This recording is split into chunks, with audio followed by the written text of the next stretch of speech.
नमस्कार सभी को। आज के इस वीडियो में हम मिनिस्टर ऑफ एजुकेशन के द्वारा चलाए जा रहे राष्ट्रीय अभियान 100 डेज रीडिंग कैंपेन के विषय पर बात करेंगे। वैसे तो यह एक राष्ट्रीय अभियान है और जिसके आदेश और निर्देश पत्रों को जारी कर दिया गया है, आप तक पहुंच भी गए होंगे और आप लोगों ने उसे अच्छी तरह से पढ़ भी लिया होगा। इसलिए मैं आज के वीडियो में वो आदेश पत्रों को नहीं पढ़ूंगी। हाँ, डिस्क्रिप्शन बॉक्स में मैं उसका लिंक ज़रूर दे दूंगी। पर आज की वीडियो में हम देखेंगे कि हमें हर सप्ताह कौन सी एक गतिविधि करानी है और उसे पूरे सप्ताह दोहराना है। समूह वाइज जो इसमें 3 समूहों को बांटा गया है। तो अब देर बिल्कुल भी नहीं करते हैं, अपने टॉपिक की तरफ हम चलते हैं। तो ये 100 डेज रीडिंग कैंपेन का आदेश पत्र है। इसमें बहुत कुछ लिखा हुआ है, आप इसे ध्यान से पढ़ लीजिएगा। इसका लिंक मैं अपने डिस्क्रिप्शन बॉक्स में दे दूंगी, वहाँ से आप इसे बहुत ही ध्यान से पढ़ लीजिएगा। इसमें पठन अभियान की आवश्यकता क्यों है, बच्चों में पढ़ने की आदत कैसे विकसित करें, लक्ष्य समूह कौन कौन से बनाए गए हैं, पठन अभियान की अवधि क्या है, पठन अभियान के लिए रणनीति क्या क्या बनाई गई है, फिर पठन अभियान हेतु संसाधनों की उपलब्धता, अभिलेखीकरण, अनुश्रवण, इन सब चीज़ों को इसमें दिया गया है। अब हम चलते हैं अपने मेन टॉपिक पर। अब हमें करना क्या है, तो जिस तरह से हमारे पास ई पाठशाला फेस के कंटेंट आया करते थे हर सप्ताह, उसी तरह इसके भी कंटेंट आया करेंगे।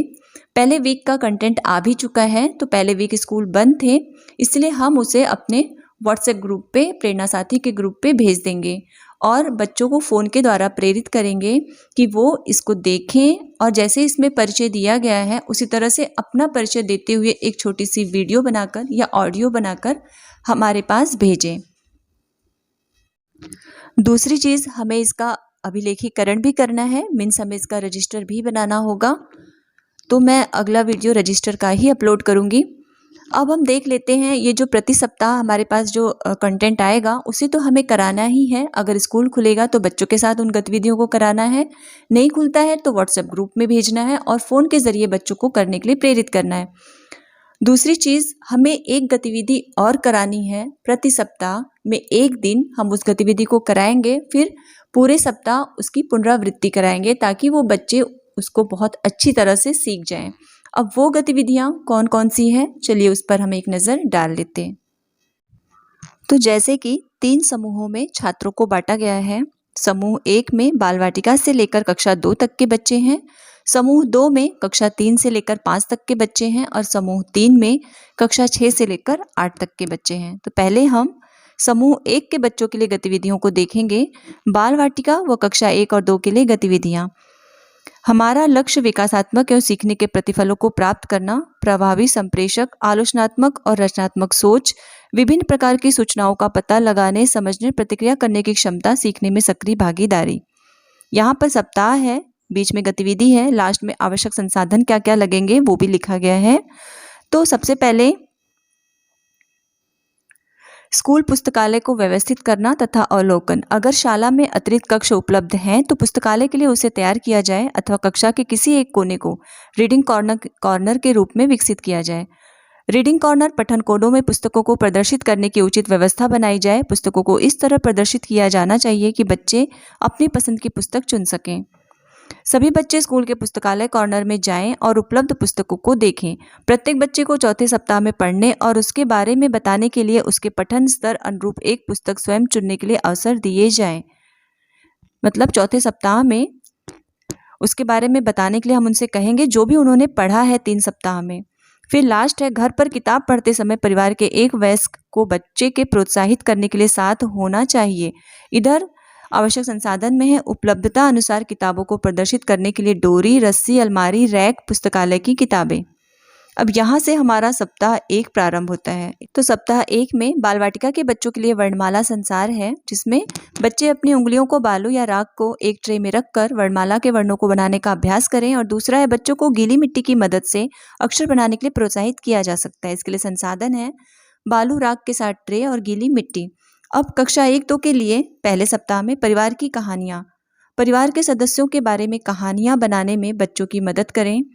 दूसरा है, उन्हें इन कहानियों को लिखने दें, चित्र या टेक्स्ट के रूप में, और अगर पुरानी पारिवारिक तस्वीरें उपलब्ध हों तो लगाने को बोलें। तीसरा, बच्चे जो चित्र या टेक्स्ट कहानी के रूप में बनाया लिखा है उसे सहपाठियों को पढ़ने दें कि छुट्टियों, जन्मदिन और पारिवारिक छुट्टियां जैसे विशेष दिनों में क्या हुआ। इसके लिए संसाधन होगा, किसी संसाधन की आवश्यकता इसमें नहीं है। दूसरे सप्ताह में हमें फल और फूल पर कार्य करना है, जिसमें छात्रों को आसपास उपलब्ध फूलों या फलों के नाम बताने को कहें तथा जो लिख सकते हैं वह सूची बनाएं। छात्रों से उनकी पसंद का फल या फूल बताने को कहें तथा छात्रों को अगले दिन कक्षा में दिए गए कार्य में अपनी पसंद के फल फूल के बारे में कक्षा में बताने को कहें, जैसे रंग, आकार, स्वाद, किस मौसम में मिलता है, उसका दाम आदि। फिर अगर संबंधित फल फूल के बारे में पुस्तकालय अथवा घर पर कोई लिखित सामग्री उपलब्ध है तो उसे पढ़ने के लिए कहें। नाम, जानवर, चीज, फूल, फल का खेल खेला जा सकता है, जहां टीमों को इन शब्दों के साथ बाहर आना होता है जो दिए गए अक्षर से शुरू होते हैं। उदाहरण, मानसी, मगर, मशीन, मोगरा, मौसम्बी।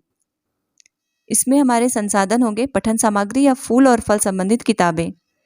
अब देखिए, दूसरे सप्ताह में हमें फल और फूल के विषय में बच्चों से चर्चा करना, उन्हें बताना है, उनसे कुछ प्रश्न पूछने हैं, उस पर विधिवत कार्य करना है पूरे सप्ताह। और एक चीज़ यहाँ पर मैं बोल दूँ कि हमें रीडिंग कैंपेन के लिए प्रतिदिन 2 घंटे लेना है। अब उस 2 घंटे में जो वीकली कंटेंट आएगा हमारे पास उस पर भी कार्य करना है, और ये एक गतिविधि जैसे फल और फूल पर, इस पर भी कार्य करना है। अब हम अपना टाइम कैसे मैनेज करते हैं वो हमारे ऊपर है, और इसमें हम कोई अपने तरफ से नवाचार भी कर सकते हैं। तीसरा सप्ताह है हाव भाव के साथ कविता सुनाना। छात्रों से कहें कि वे अपनी पसंद की कविताएं पढ़ें, सुनाएं। गतिविधि को आगे बढ़ाते हुए वे शिक्षकों की सहायता से कविता से संबंधित रोल प्ले कर सकते हैं। इसमें संसाधन होंगे पठन सामग्री या कुछ कविताओं वाली किताबें। चौथे सप्ताह में साझा पठन। प्रारंभिक साक्षरता के लिए साझा पठन महत्वपूर्ण है और कक्षा 1 और 2 के बच्चों के लिए सबसे प्रभावी है। शिक्षक को बच्चों के साथ घेरे में बैठकर कहानी की किताब पढ़कर सुनानी है और साथ ही उनका ध्यान किताब के पाठ और चित्रों की ओर आकर्षित करना है। बच्चे बोले गए शब्दों को लिखित शब्द से मिलाते हैं और धीरे धीरे किताब पढ़ने की कोशिश करते हैं। इस प्रक्रिया के माध्यम से बच्चे सीखते हैं कि शिक्षक कैसे भावों के साथ बाएं से दाएं किताब को पढ़ते हैं। अब यहाँ पर देखिए, स्कूल पुस्तकालय अवलोकन, जो हमने प्रत्येक बच्चे को पढ़ी गई पुस्तक के बारे में बताना है जो उन्होंने पुस्तकालय से सप्ताह पहले में पढ़ने के लिए ली थी। जो पुस्तकालय से उन्होंने ली थी उसके बारे में हमें चौथे सप्ताह में उसका रिवीजन करना है, बच्चों से पूछना है। हर सप्ताह पढ़ने के लिए बच्चों को पठन स्तर अनुरूप उपयुक्त पुस्तकें पढ़ने के लिए दे। इसमें संसाधन होगा पुस्तकालय की किताबें, और साझा पठन में संसाधन लगेंगे पठन सामग्री या कहानियां और तस्वीरें वाली किताबें। अब सप्ताह 5, कहानी को फिर से बताएं। कहानी का सारांश बच्चों को पढ़ने के लिए प्रोत्साहित करें और फिर पढ़ी गई सुनी गई कहानी को लगभग 5 वाक्यों में सारांशित करने के लिए कहें। इस तरह की गतिविधियों से उन्हें कहानी के बारे में शुरुआत से लेकर अंत तक सोचने में मदद मिलती है। यह उन्हें कहानी के महत्वपूर्ण और गैर महत्वपूर्ण तत्वों को समझने और उनके बीच अंतर करने में मदद करता है। इसमें संसाधन होंगे पठन सामग्री या कहानियां और तस्वीरें वाली किताबें। कहानियों को सारांशित करने के लिए वर्कशीट।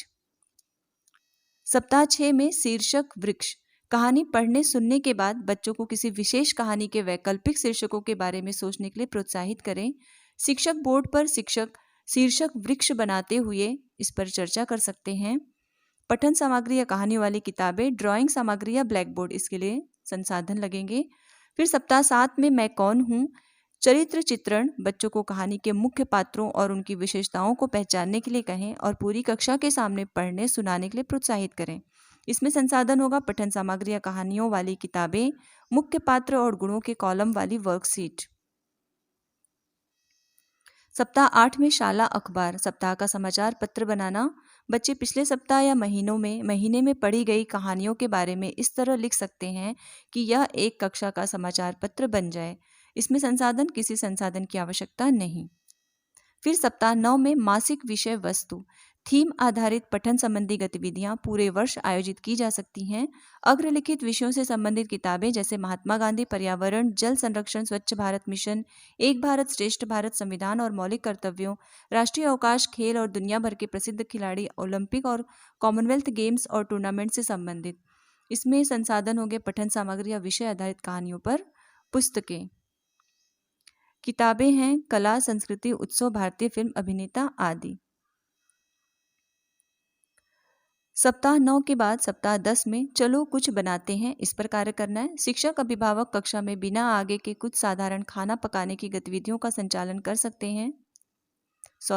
शिक्षक अभिभावक कक्षा में बिना आग के कुछ साधारण खाना पकाने की गतिविधियों का संचालन कर सकते हैं और शिक्षार्थियों से उससे संबंधित रेसिपी बुक बनाने के लिए कह सकते हैं। ये कक्षा 1-2 के लिए मुझे थोड़ा सा अलग लग रहा है, थोड़ा कठिन लग रहा है मुझे, पर चलिए कोशिश करेंगे। छात्र अपनी रेसिपी बुक को अगले दिन कक्षा में पढ़ सकते हैं। पठन सामग्री, इसमें संसाधन रहेंगे पठन सामग्री या विभिन्न खाद्य पदार्थों की रेसिपी पर किताबें, खाना पकाने की विधि के लिए कार्यपत्रक। सप्ताह 11 के लिए जादू मंत्र। शिक्षक एक जादूगर की तरह पोशाक पहनकर और अभिनय द्वारा दृश्य सेट कर सकता है। बच्चों से कुछ रचनात्मक जादुई मंत्र बनाने के लिए कहें और उन्हें लिख कर बताने के लिए कहें कि आप इससे क्या करोगे। इसमें संसाधन होंगे पठन सामग्री या जादू के आकर्षण पर किताबें। सप्ताह 12 में सब कुछ छोड़ो और पढ़ो। किसी भी एक निश्चित दिन और समय पर स्कूल में जो छात्र स्कूल आ रहे हैं या घर पर हर बच्चा कम से कम 20-25 मिनट तक पढ़ेंगे। इसके लिए एक समय तय किया जा सकता है। उदाहरण के लिए मंगलवार सुबह 11 बजे से स्कूल में उपस्थिति सभी छात्र, शिक्षक, कर्मचारी यह सुनिश्चित कर सकते हैं कि वे इस गतिविधि के लिए तैयार हैं और गतिविधि के लिए कुछ पठन सामग्री लाएं।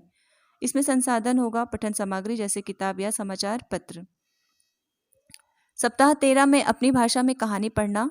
कहानी पढ़ो अपनी भाषा में। प्रत्येक वर्ष 21 फरवरी को अंतर्राष्ट्रीय मातृभाषा दिवस के रूप में मनाया जाता है। शिक्षक किसी भी भाषा क्षेत्रीय मातृभाषा में किसी भी पुस्तक का चयन कर विद्यार्थियों को उस कहानी की समीक्षा लिखने सुनाने के लिए कहें। किसी भी भाषा में उपलब्ध पुस्तकें, इसमें संसाधन लगेगा। यहाँ पर 21 फरवरी लिखा हुआ है पर शायद 22 फरवरी को मनाया जाता है, मैं थोड़ा कंफ्यूज हूँ यहाँ पर। फिर हमारे महापुरुषों से प्रेरणा। छात्रों को महात्मा गांधी, सरदार वल्लभ भाई पटेल, सुभाष चंद्र बोस आदि पर एक किताब या एक निबंध खोजने का कार्य दें। आगे की गतिविधि के रूप में छात्रों से किसी की मदद करने जैसा कोई कार्य करने के लिए कहें और इसे नोट करने को कहें। अगले सप्ताह में इसे साझा करने के लिए छात्रों को प्रोत्साहित करें। संसाधन में सरदार वल्लभ भाई पटेल पर कहानियां और निबंध। सप्ताह 14 में यानी लास्ट सप्ताह पढ़ो और अभिनय करो। छात्रों को समूहों में काम करने को दिया जाएगा। उन्हें पढ़ने के लिए एक छोटा नाटक दिया जाएगा। इसके बाद उन्हें समूह में पढ़ने और इसे नाटक के रूप में तैयार कर प्रदर्शित करने को कहें। सामूहिक रूप में मिलकर पढ़ने और नाटक करने का अवसर उन्हें प्रोत्साहन के साथ पढ़ने का अलग आनंद देगा। संसाधन पठन सामग्री या नाटक की पुस्तक। अब यहाँ पर स्कूल पुस्तकालय का एक्सपोजर विजिट। प्रत्येक बच्चे को पढ़ी गई पुस्तक के बारे में बताना है जो उन्होंने पुस्तकालय से सप्ताह 4 में पढ़ने के लिए ली थी। पुस्तकालय की किताबें, इसका मतलब कि हम बच्चे जो भी पुस्तक पढ़ते हैं हर चौथे सप्ताह उसके बारे में उनसे पूछना है। तो ये था समूह 1 बाल वाटिका से लेकर कक्षा 2 के बच्चों के लिए 14 सप्ताह में कराई जाने वाली गतिविधियों की लिस्ट। अगर मैं इसमें समूह 2 और समूह 3 की गतिविधियों की लिस्ट को भी शामिल करूंगी तो मुझे लगता है वीडियो बहुत ज़्यादा लंबा हो जाएगा। इसलिए समूह 2 और समूह 3 की गतिविधियों को मैं अगले वीडियो में शेयर करूंगी। अब वीडियो ख़त्म करने से पहले यहाँ मैं एक चीज़ कहना चाहती हूँ, इसे आप 2 से 3 बार ध्यान से पढ़ लीजिए। फिर इससे हम कितने अच्छी तरीके से इसे करवा सकते हैं, इसका क्रियान्वयन कैसे करना है वो हमें ही सोचना है। कोशिश करूँगी उस पर भी मैं वीडियो बनाने की। तो बस आज के वीडियो में इतना ही। मिलते हैं अगले वीडियो में, तब तक के लिए नमस्कार।